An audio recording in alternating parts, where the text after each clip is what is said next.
Child safeguarding is ensuring safe practice and appropriate responses by workers and volunteers to concerns about the safety or welfare of children, including online concerns.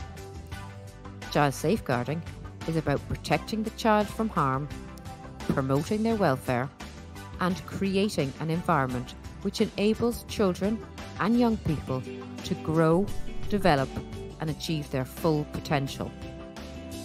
Organisations must ensure that their child safeguarding statement, policies, procedures, and their practices reflect the breadth of this definition. Safeguarding measures, such as recruitment selection procedures, ensure workers are appropriate to work safely with children. Reporting procedures support and guide workers to respond and report child protection and welfare concerns. Child safeguarding training, a code of behaviour for workers, and support and supervision ensure workers proactively promote the welfare of children, work in a child-centred way, support children's rights, and give children a voice.